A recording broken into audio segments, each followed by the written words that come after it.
Viva Ronaldo, Viva Ronaldo. क्या चल रहा था कल? पोर्चुगल पहली विन 3-2 घाना के साथ। Close encounter, close. Ghana BBC जैसे लास्ट में तक छोड़ी नहीं। डिएगो कोस्टा क्या करना है भाई? जल्दी क्लियर करना, क्या करना है तेरे को? तू जल्दी क्लियर कर, काम खत्म करना तेरा। और ऑफसाइड था, ऑफसाइड नहीं दिया। पता है पेनाल्टी थी या नहीं थी? नहीं पता भाई, दे दिया, दे दिया। तुम कुछ नहीं कर सकते यार, बंदे ने अगर था भी तो दे दिया ना, उसने गोल की अपॉर्चुनिटी दे दी और गोल दे दिया, खत्म हो गई बात।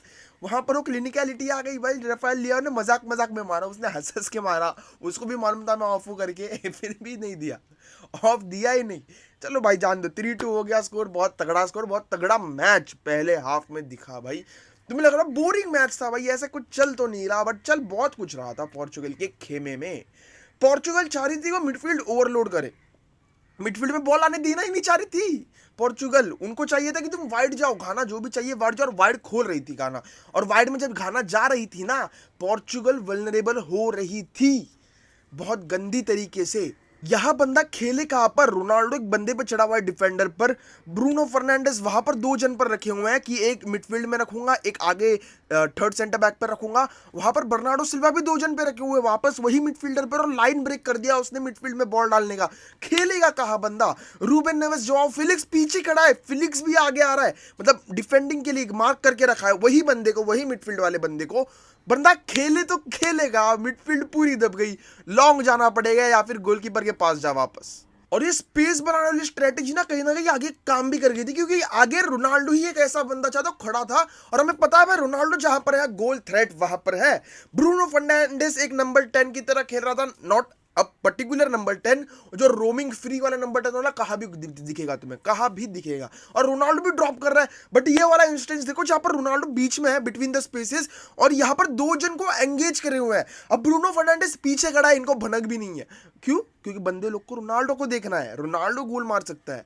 ब्रूनो फर्नांडिस पीछे खड़ा है, बर्नार्डो सिल्वा के पास बॉल है, वहां पर वो या तो सीधा डाल के रोनाल्डो के पाथ में खेल सकता है, या तो ब्रूनो फर्नांडिस को एक तगड़ा बॉल डाल सकता है। यही होता है, यही तो बात होती है दोस्तों, स्पेस बनाने वाली बातें जो बहुत, समझ रहे हो, कॉम्प्लिकेटेड या इजी तरीके से दिख जाती है, बट तुम नोटिस नहीं कर पाते उसे इन मैच। और ये घाना के प्लेयर्स ने तो नोटिस कर ही लिया था कि भाई ये तो हम पर ऐसे चढ़ रहे हैं, और उनके स्पेसेस वैसेस गिने हुए हैं, हम क्या करें तो करें क्या भाई? एकदम सामने सामने पास नहीं देते, शॉर्ट पासेस खेल ही नहीं सकते, शॉर्ट पासेस की चैनल ही बंद है, लॉन्ग ही जाना पड़ेगा, हमें लॉन्ग ही जाना पड़ेगा। ये 5 के 5 बंदे एक प्लेयर पर खड़े हुए हैं, इनके पास चांस ही नहीं है कि ये शॉर्ट पासेस खेले। यहाँ पर एक रोनाल्डो चढ़ा हुआ है, वहां पर एक बंदा वहां पर चढ़ा हुआ है, ब्रूनो फर्नांडिस इस पर चढ़ा हुआ है, जोआ फिलिक्स उस पर चढ़ा हुआ है। खेले तो खेलेगा, लॉन्ग घुसना ही पड़ेगा। और जब जब लॉन्ग डाल रही थी घाना, तब तब भाई पोर्चुगल के एरियल डुएल जो डिफेंडर्स जीत रहे थे, इतने सारे एरियल डुएल जीते ना उन्होंने, भाई साहब गिनाने की मुझे जरूरत ही नहीं, तुमने नहीं देखा कल, ठीक है? तो इसकी वजह से बार बार घाना लॉन्ग जानी पड़ रही थी, और जब जब शॉट जा रही थी ना, पोर्चुगल चढ़कर आ रही थी, या फिर इनको इंडिविजुअल ब्रिलियंस, वो जो स्किल विल कर निकल रहा था उससे निकल रहे थे, क्योंकि घाना मेनली तो काउंटर पर ही खेल रही थी, और काउंटर पर उनका अटैक बहुत तगड़ा था। अब एक और एक रीजन जिसकी वजह से पोर्चुगल फाइनल थर्ड में जा पा रही थी गाने के इतने फ्रीक्वेंटली, वो है वापस रोनाल्डो का inclusion as a false nine. False nine मेरे वो पर्टिकुलर फॉल्स नाइन नहीं, बट रोनाल्डो ड्रॉप कर जा रहा है, ड्रॉप कर हाफ लाइन के यहां तक आ गया। रोनाल्डो ड्रॉप करता है भाई, रोनाल्डो कहां पर ड्रॉप करता है? नहीं यार, रोनाल्डो को ड्रॉप करा रहे हो तुम, और यही तो काम चाहिए भाई। फर्नांडो सैंटोस ने ये काम अच्छा किया, रोनाल्डो को ड्रॉप कराया, वहां पर एक बंदा एंगेज हो गया, पीछे स्पेस, रन बनाया, बॉल उसके पास आ सकता है, इजी स्पेस खुल गई, आगे जाने का रास्ता क्लियर एकदम। और रोनाल्डो ये काम बार बार कर रहा था, रोनाल्डो बंदे को खींचे ही जा रहा है, खींचे ही जा रहा है, रोनाल्डो के वो बंदा पीछे पड़ा ही हुआ है, और बर्नार्डो सिल्वा को फ्री स्पेस मिल रही है। तुमने देखा होगा पूरे मैच में बर्नार्डो सिल्वा ऐसे स्पेसेस में जहां पर उसको बॉल रिसीव करने के लिए मिल रहा है, भाई स्पेसेस में खड़ा है वो बंदा कि बॉल मेरे पास दो, मैं खड़ा हूं यहां पर, मैं कुछ कर सकता हूं।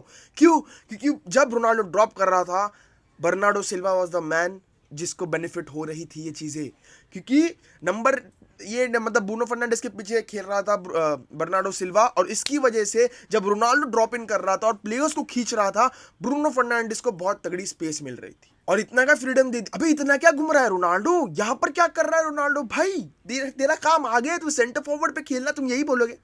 यहां पर रोनाल्डो वापस देखो भाई, लेफ्ट बैक यहां पर से आगे जा सकता है, उस बंदे ने प्लेयर को खींच लिया, लेफ्ट बैक यहां से आगे जा सकता है वापस, और लेफ्ट विंग वाला प्लेयर ड्रॉप कर सकता है एक डिफेंडर को खींचकर, यही होता है भाई, जब रोनाल्डो ड्रॉप करे तुम्हारे 2 या 1 प्लेयर रोनाल्डो पर जाने ही है।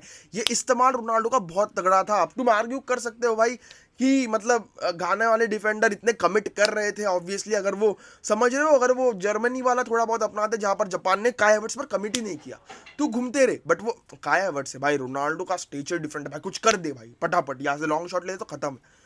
तुम समझ रहे हो, रोनाल्डो का धौस अभी भी है। बट एक चीज जो मैं हाईलाइट करना चाहूंगा यहाँ पर, घाना की प्रेजेंस ऑफ माइंड।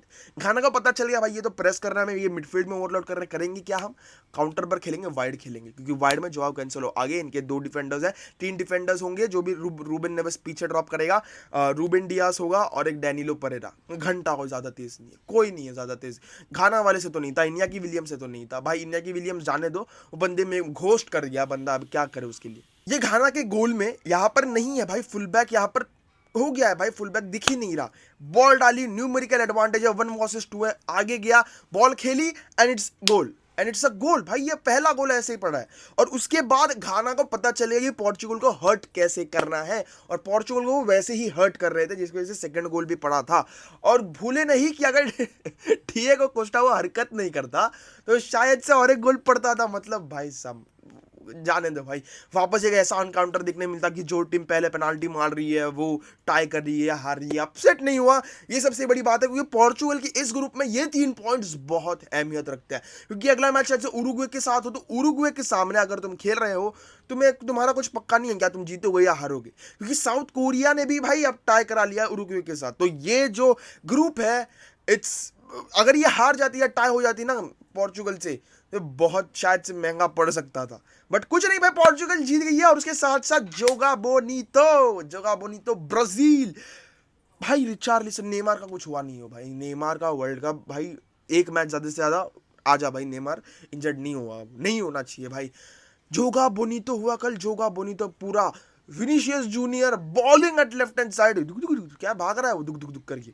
उसके बाद रिचार्लिसन भाई प्रैक्टिस्ड, मतलब ट्रेनिंग ग्राउंड वाले गोल है ये। मतलब इंस्टिंक्ट तो है भाई बंदे की, बट ट्रेनिंग ग्राउंड वाला, तो चेस्ट लिया, बाइसिकल, व्हाट अ बाइसिकल भाई, goal of the tournament contender obviously है भाई। ये तो इसको कैसे नहीं करोगे तुम कंटेंट। और मतलब ब्राजील, थियागो सिल्वा क्या हो गया भाई, ये चेल्सी में ऐसे नहीं खेल रहा था, इसको क्या हो गया, रन्स निकाल रहा आगे। कितने साल का ये 38 का है बंदा, इतना तेज से भाग रहा है, क्या कुछ था ही नहीं सर्बिया वाले के पास, क्या काउंटर करे। मतलब सर्बिया ने कंटेन कर रखा था फर्स्ट हाफ में 58 मिनट तक, बट उसके बाद जो गोल पड़े हैं, उसके बाद सर्बिया चली गई। जोगा बोनीतो ने दिखा दिया कि भाई तुम 50 मिनट तक हमें कंटेन करके रख लो, फिर भी हम एक गोल मार के जीत जाएंगे। और यही है भाई ब्राजील, यही है, तुम कितना भी कंटेन करके रख लो ब्राजील को, एक ऐसी इंस्टेंस आई जाएगी जब ये एक इंडिविजुअल ब्रिलियंस देखी जाएगा, या कुछ ऐसा हो जाएगा जिससे गोल पड़ जाएगा। एंड ब्राजील सर्बिया के सामने हमने एक्सपेक्ट किया ही था कि ब्राजील जीत जाए। अगर ब्राजील यहाँ पर नहीं जीतती तो कैसी, मतलब क्या ग्रुप थी भाई, उनको थोड़ी इजी ग्रुप मिली है, वहाँ पर जीत जाए तो अच्छी बात है भाई, फाइनल में भी मिल सकता है। और ब्राजील भाई ये जा रही है फाइनल में भाई, ये ऐसी टीम लग रही है कि ये कुछ तो करने आई है बहुत बड़ा, बहुत बड़ा। और तुम्हारे क्या कहना है इस पर, ये बताओ। ठीक है, चलो दोस्तों, मिलूंगा अगली वीडियो में, तो good bye, take care, peace out, जय हिंद दोस्तों।